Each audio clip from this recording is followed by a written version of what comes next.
Our next entrepreneur is using her expertise in technology and her own experience with chronic disease to create an innovative healthcare solution.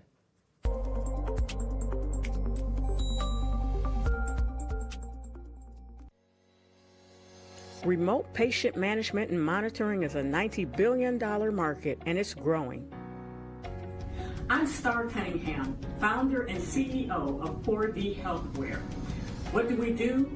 Artificially intelligent chronic disease management and remote patient monitoring. Their blood pressure's checked, their glucose is checked, they're weighed daily. So if there's any problems or issues, I'm notified immediately. And whether the patient is rural or urban area, my patients will be monitored and watched closely to help reduce readmission rates. I've been featured in Inc. and Vanity Fair, where 26 Black women founders were highlighted. Being me is the key differentiating factor between myself and the competition. My experience as a consumer of healthcare, managing my life with Crohn's disease and chronic pain, along with my extensive global background at IBM in artificial intelligence and machine learning, culminates into me, a passionate founder with personal experience. I have developed a solution that works, that is generating revenue, and that is more complete than any other solution in the market today. And joining us now is Star Cunningham from 4D Healthware. Star, thanks so much for joining us. Really inspiring story. You're looking for $1.5 million for less than 10% of the business. You've already raised $2.8 million. Clearly, the business is up and running. Just tell us a little bit, though, about your own story, because you've approached this as both a consumer of healthcare and trying to address the gaps in the market. What's inspired you to where you are today? What's driven you? Absolutely. It's that experience and my background as an individual who manages Crohn's disease, which is a digestive disorder. Also, someone who manages chronic pain. So I have to take medication that doesn't always work. And I've had the best health care that money could buy as an executive at IBM, but I still was a victim of those gaps in care that you mentioned. And who better to fix it than somebody with the experience from the consumer side, but I also understand how to fix it using smart solutions. And what are the gaps that you've experienced in healthcare that you're now trying to plug? Absolutely. So I've been to the doctor and I've had a test taken that came back that I needed more iron. 48 hours later, I'm in front of my gastro, doubled over in pain because it's too much iron for my system to process. Well, why didn't I know that? Why didn't Walgreens know that when I went to the corner of Happy and Healthy to pick up the prescription? Why didn't my primary care doctor know that even though that was my lab result, it wasn't the right lab result for me, that it was okay for me to have that low iron level? And all of those gaps that I just described can be addressed with technology and education.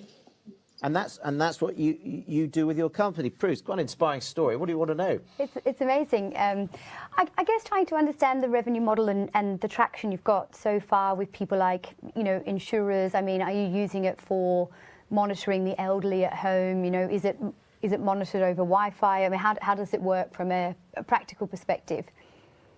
All right, let me break those questions down. So question number one about our revenue model, we actually are reimbursed by insurance companies. So this is something that is paid for by the insurance company. It's a very complex process. Healthcare is a very regulated market.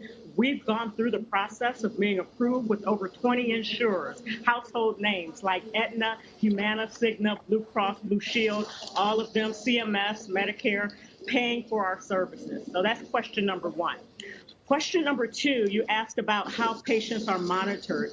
They utilize Bluetooth-enabled devices in the home. So if a patient has high blood pressure, it's a blood pressure cuff, diabetes, a glucometer.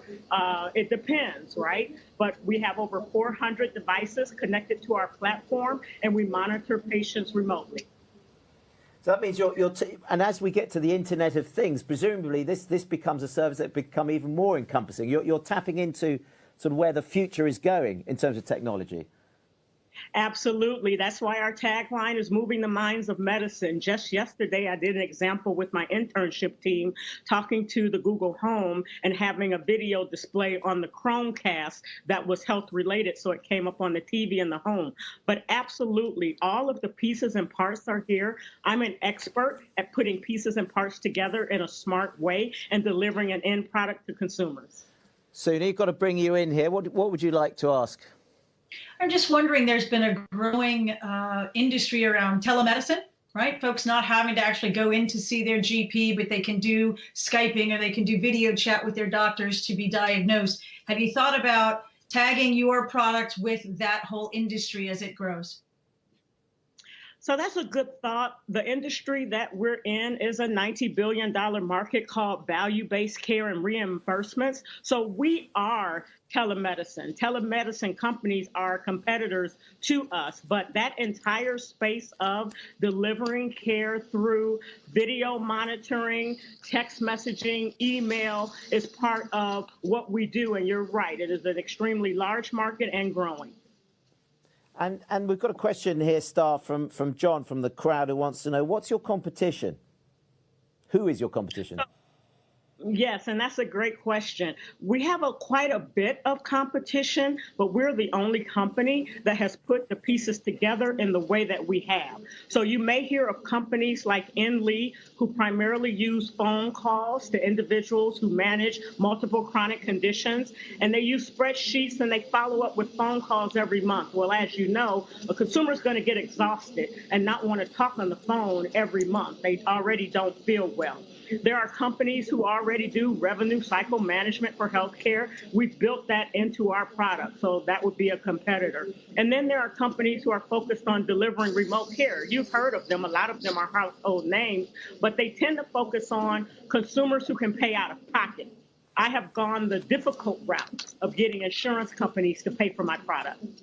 Yeah, and you've got over 20 of them. Margot, Star's based in Chicago there with you. So it's good to see another Chicago entrepreneur. What do you want to ask? Congratulations on, I mean, it's such a complex system. The medical system is so hard to navigate. So I just think it's amazing that you're trying to put all these pieces together. Maybe make it really simple for me and tell me, how do I actually access this? Like, so I'm an individual consumer. How am I accessing your service? Today, as an individual consumer, you would have to walk into your physician's office and they would have to be our partner. By being a patient of that practice, you would be introduced to our product and service. At some point in the future, as we move data away from just the physician's office or the hospital or health systems, and consumers are more in charge of their data and information, you will find 1-800-4D-Healthware, where we can go direct to consumer and you can utilize our product or service. But today you have to be a patient of a health system that we're partnered with to deliver the service to you. And Star, we've got another question from the crowd from Dee. She says, healthcare is very capital intensive. So how have you been able to build this platform to date with under $3 million? Well, that's a great question, and it's definitely not by choice. If you know the statistics, Black women raise about $36,000 to our Caucasian peers. So they raised, I would have had about $88 million if I were going to build this company. So I have had to be extremely scrappy. I've had to build a lot of relationships and partnerships. I've had to work very closely with electronic medical records vendors who are willing to work with me to integrate the product. So it's a matter of, I have watched every single dime and penny, invested $250,000 of my own money. So it's been very difficult, but we are here with the product in the market, serving patients in this space of healthcare. Well, look, that's fantastic. You are the definition of a bootstrap entrepreneur, and we appreciate you spending some time with us on the Crowd Live. Star Cunningham, CEO and founder of 4D Healthcare. I'm sure you'll get a lot of support and attention. Thank you so much for joining us. Let's just get another sense of, particularly of those last two pitches from our experts as well. Prue, just starting with you, the last two pitches. Yes. Which one did you? I don't know whether you like cats or not. But I'm not really a cat person, but in any event, I think Star is. You know, I think if people are looking for passion, I think that's a woman right there on a mission, and I think she will find a way to make that business work. So very impressed with her. Yeah, Margot, I mean, a Chicago entrepreneur there, you must have been, were you quite inspired by what Star's doing? Yeah, I mean, it's the medical system is so complicated, and she's trying to simplify, sort of bringing all the pieces of it together. And I think, you know, when we talk about identifying a problem, that is a huge problem. And so, and I agree, I think her passion is very clear, and she'll figure out how to bring those components together. And as consumers of a healthcare system that's hard to navigate, I think it's a great idea that she's got. Suni, what did you think of the last two pitches? Well, I thought they were great, though. Confess, I'm a dog person myself, but Margot's right. And just to add to that, right, technology is making it easier, maybe, or more credible in terms of telemedicine. But the demographics of this country, we're going to need this more and more and more. What Star's talking about is the future of healthcare, and we need products like hers. So it definitely fills a growing need. Jen, I'll leave the last word with you from our expert. Sum it up for us. Yeah, well, I would just say that, so I'm on a board of a children's hospital. I have a son who's a type 1 diabetic. And, you know, one of the big issues on any kind of entrepreneurial efforts with respect to medicine is getting insurance reimbursement. And it's a really hard thing to do. So the fact that she actually cracked that is amazing. And I agree with all the comments said before.